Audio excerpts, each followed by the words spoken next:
여보세요? 네, 저도 보고 있어요. 알았어요. 나 금방 갈게요.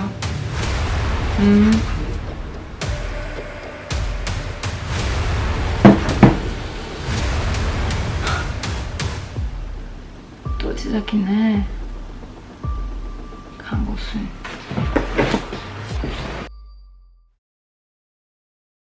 On l'a tous déjà entendu ou dit au moins une fois, la Corée du Sud, c'est safe. Eh ben pas toujours. Alors certes, la Corée est un pays plus sûr que les autres et on a tendance à facilement s'y sentir bien, et tant mieux si tout se passe bien, que demander de plus. Mais la réalité, c'est que même si le taux n'est pas très élevé, le pays n'est néanmoins pas dénué de criminalité, ni de cas sordides comme celui que je m'apprête à vous raconter ce soir.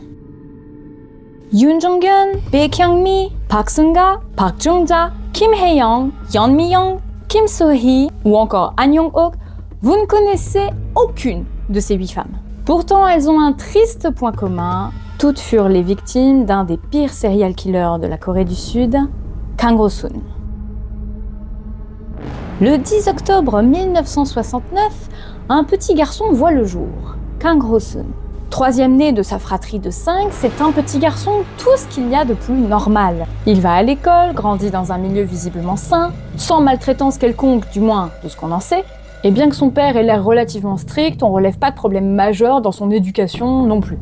La situation financière du foyer est stable, en tout cas suffisamment pour vivre, et rien n'aurait laissé présager le funeste destin de ce jeune homme. Pour autant, si son père ne levait jamais la main sur lui, ce n'était malheureusement pas le cas pour sa mère.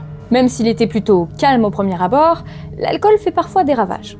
Alors c'est triste à dire, mais à l'époque, c'était vraiment monnaie courante d'avoir ce genre de cas parce que les femmes n'étaient pas du tout traitées comme elles l'auraient mérité. Je rappelle qu'on était vers 1970, les violences domestiques, c'était pas du tout le problème majeur. Est-ce que pour autant, ça peut avoir un lien avec le revirement de ce garçon? Pas dit. Il a pourtant essayé tant bien que mal de mener une vie normale.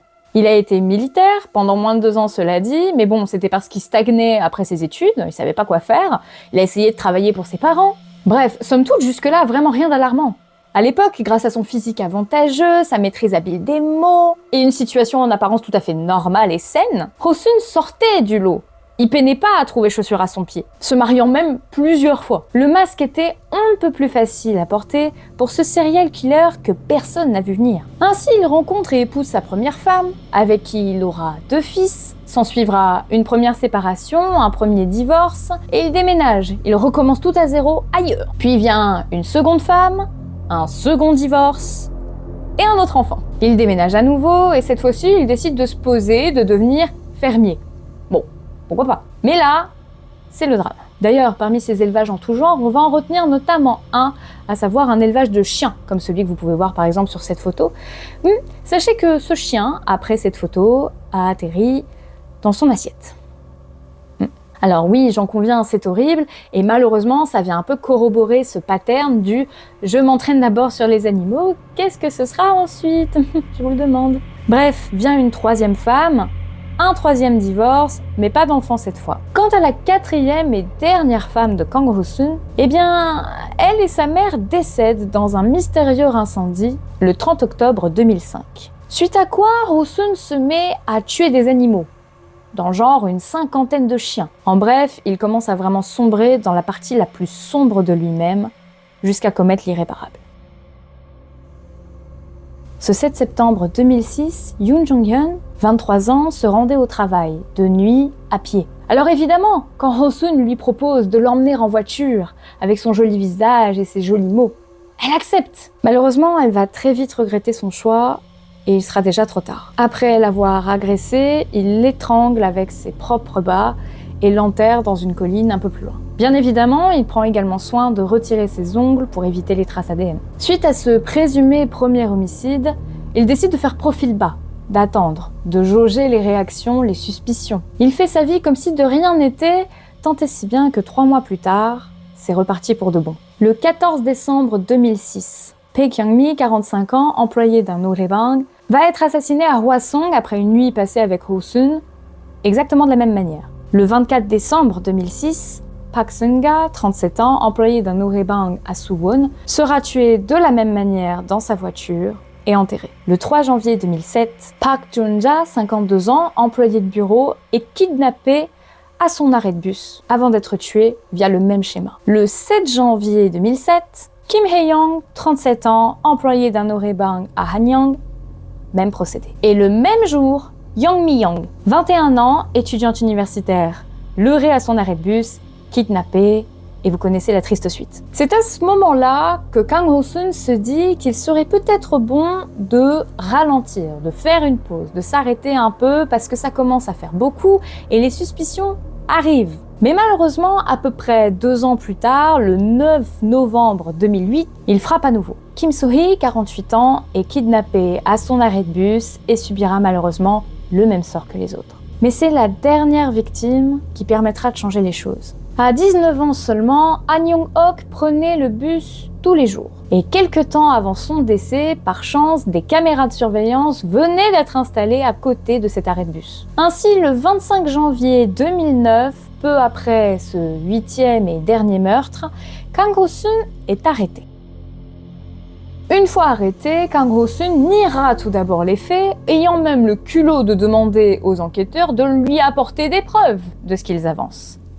Cependant, il va vite être servi, puisque les fameuses caméras de surveillance ainsi que des tests ADN vont finir par bel et bien prouver son meurtre de sang-froid.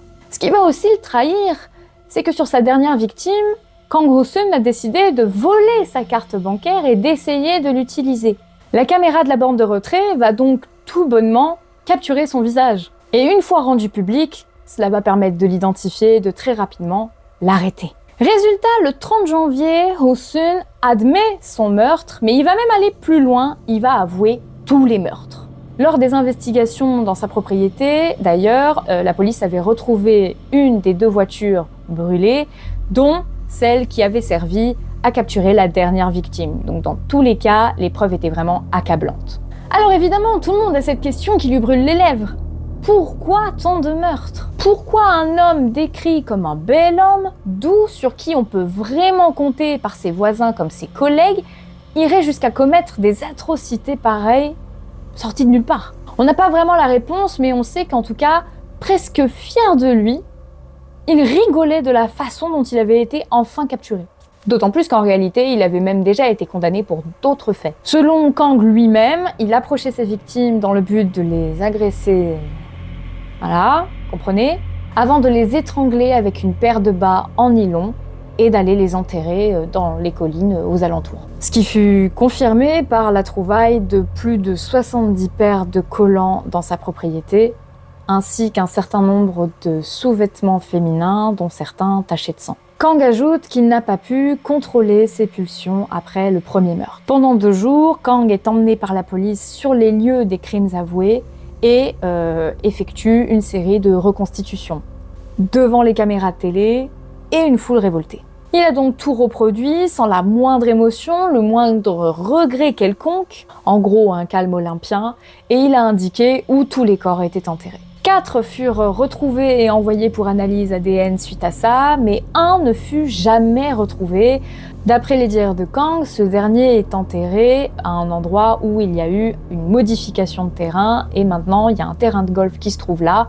Du coup, ça complique la chose. Sans surprise, il est également suspecté de ce fameux incendie, ce 30 octobre 2005, qui avait donc emporté sa femme âgée de 29 ans et sa mère, donc pour lui sa belle-mère, de 60 ans. Il niera toujours avoir mis le feu. Pour autant, il annonce aussi qu'il craint même que les autorités viennent lui réclamer de rendre l'argent qu'il avait touché via leurs assurances vie, ce qui faisait quand même la coquette somme de 270 000 €. De quoi vivre assez confortablement à un bon moment pour lui. Le cas de ce feu a d'abord été jugé accidentel et fermé assez rapidement faute de preuves, mais vous comprendrez vite qu'il a été réouvert plus tard.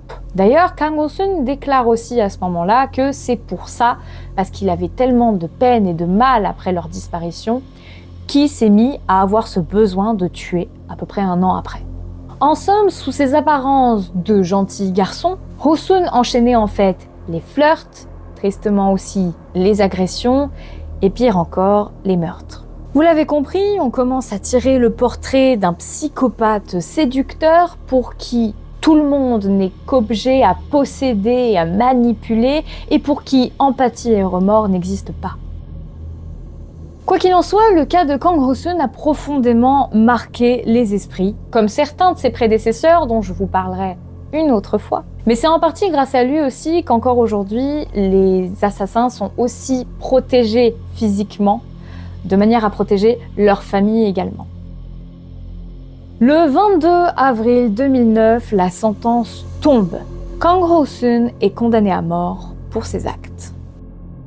Cependant, aujourd'hui encore, il erre dans le couloir de la mort indéfiniment sans savoir quand son heure viendra, ni même si elle viendra vraiment. Tout simplement parce que, à ce moment-là, il y a des lois qui ont changé et qui font que c'est plus forcément... ça peut être prononcé, mais pas forcément mis en œuvre. Bon, c'est tout un truc. Mais voilà. Et d'ailleurs, les premiers jours en prison, Kang Ho-seun, il n'était pas affolé. Il se comportait un peu comme le caïd, voilà. Et alors, il avait carrément toujours pas de remords.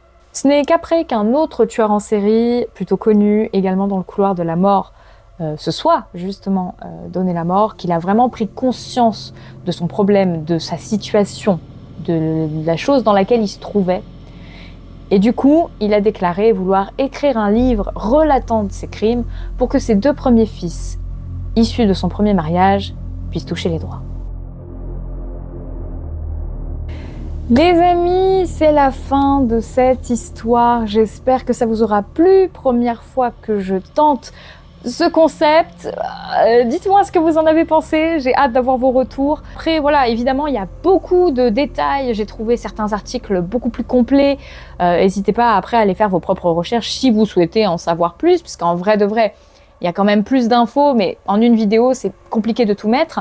Mais en tout cas j'espère vraiment que ça vous aura plu, c'est un concept que je voulais lancer depuis un certain temps, et il y en aura d'autres. Là c'était juste la bonne occasion pour vous le lancer, mais j'ai vraiment l'intention d'en faire plein d'autres. N'hésitez pas à me faire vos retours dans les commentaires, c'est super important, ça m'aide aussi vraiment. Pareil, si vous n'êtes pas encore abonné à la chaîne, c'est le moment, parce que je le vois, hein, vous êtes plein à regarder et à pas vous abonner. Qu'est-ce que c'est que ça? Donc abonne-toi si tu l'es pas encore, n'hésitez pas à liker, à partager, puisque c'est vrai que vous le savez, les vidéos un peu comme ça sur YouTube, c'est compliqué pour l'algo. Je compte sur vous, merci beaucoup. J'allais vous dire des bisous et des câlins, mais là non, c'est un peu dangereux, on va pas le faire. Mais en tout cas, je vous dis bonne nuit, à bientôt pour une prochaine vidéo. Tchuss.